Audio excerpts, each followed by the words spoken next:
The Corax dominion was older than most civilizations could comprehend. When the first civilizations of the Orion Spur learned to shape metals into starships, the Corax were already centuries into their reign of predation. Their fleet swept across the spiral arms, reducing empires to cinders and archives to ash. No records remained of the first worlds they devoured. Only legends, whispered by survivors who fled to the galaxy's outer shadows. The Corax had no concept of mercy. Their doctrine was simple: dominance through annihilation. For millennia, no power had slowed their expansion. They believed themselves immortal, unbeatable. And in their minds, no upstart species from a backwater system could change that. That certainty began to unravel when the Corax scouts stumbled upon the Arcadia Relay, a Terran listening post hidden within the halo of a brown dwarf. The relay was a marvel of engineering. Shielded against detection by gravitic distortion fields and bristling with sensor arrays that harvested signals from hundreds of light years in every direction. When the Corax boarding parties breached its hull, they expected to find terrified technicians scrambling to surrender. Instead, they found the corridors abandoned. A recorded voice played on a loop in multiple tongues. "This facility is unarmed. No quarter will be given for aggression." It was a curious message, equal parts warning and declaration. The Corax Admiralty ignored it, as they ignored all messages. They towed the station away, oblivious to the chain reaction they had set in motion. Within Earth's unified assembly, the abduction of Arcadia Relay was not regarded as a trivial raid. It was considered a direct strike against humanity's sovereignty. And for the first time in generations, the High Council convened the Protocol Ascendant, the doctrine reserved for existential threats. Admiral Lysandra Halloran stood beneath the grand dome of Assembly Hall, the walls alive with swirling projections of star charts and enemy fleet movements. She had commanded expeditions to the edge of known space. She had faced pirates, warlords, and hive fleets. But nothing in her experience compared to the scale of the Corax. The intelligence reports showed entire sectors under their control, their fleets numbering in the tens of thousands. When she stepped to the center dais, the chamber fell silent. "They believe themselves invincible," Halloran began, her voice steady. "They will not stop. And they will never negotiate. There is only one course left." No one interrupted. Every delegate already knew what she would propose. "We end them." The Corax High Admiral Voronka was feasting aboard his flagship, a grotesque cathedral ship grown from layers of fused biomass and armored exoskeleton. Around him, the subjugated leaders of the latest conquered worlds knelt in chains, forced to watch as he dined. His attendants brought reports of new offensives against the coreward marches. Nothing in the dispatches suggested the slightest resistance. Then a single drone skittered across the hall, its carapace shimmering with distress signals. It projected a real-time feed into the air, a Corax Vanguard flotilla in orbit around the captured relay station. For a moment, Voronka felt only annoyance. Why show him such trivial footage?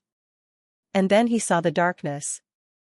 A wedge-shaped absence of light, some impossibility in motion, crossed the feed. The Corax cruisers launched hails of plasma torpedoes, but the darkness did not evade or deflect. The torpedoes simply disappeared when they struck it, as if space itself had swallowed them. The feed ended. The flotilla was gone. Voronka felt the first faint stirrings of something he had never known: uncertainty. Humanity's assault was not a campaign of attrition.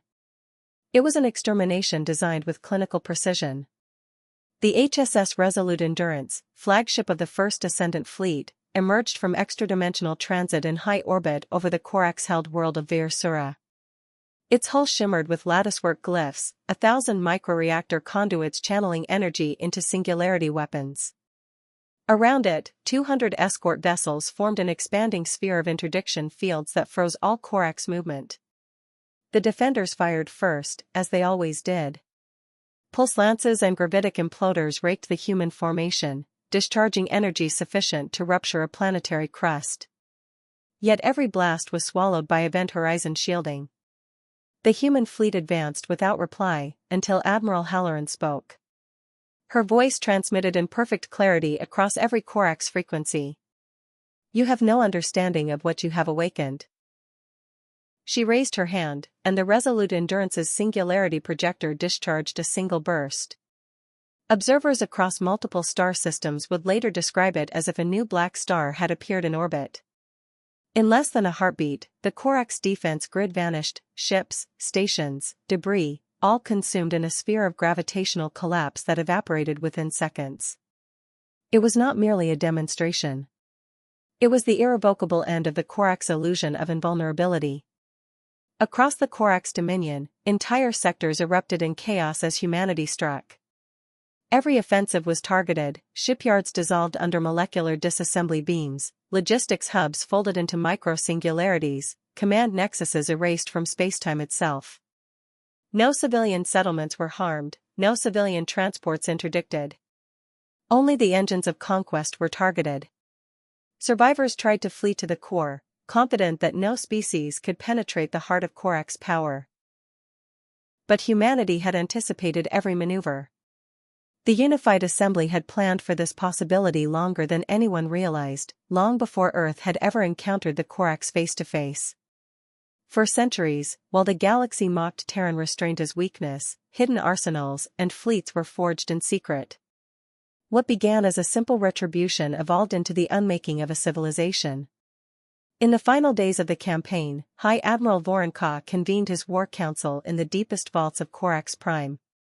His generals, who had never known defeat, were gaunt and hollow-eyed. Every counterattack had failed. Every technological advantage was rendered irrelevant. They are mammals, Voronkha growled, the words twisted by his mandibles. They should be primitives. A subordinate dared to answer. They were patient, my lord. We mistook that for weakness. Voronkha realized then that no enemy had ever forced him to question his supremacy. Humanity had not fought for territory, or vengeance, or tribute. They fought because their courtesy had been exhausted. And in that moment, the Korax realized the true horror. This was what it looked like when a restrained civilization decided it was done enduring aggression. When the last Korax dreadnought fell, Admiral Halloran watched from the observation deck of the Resolute Endurance. The planet's orbit was littered with drifting debris, cold testament to the end of a predator's empire. Her tactical officer turned to her, waiting for the order to bombard the surface. Halloran shook her head. Transmit the declaration. Moments later, every Korax channel received the same transmission. Humanity has no interest in ruling what remains of you. But we will never permit your return to conquest.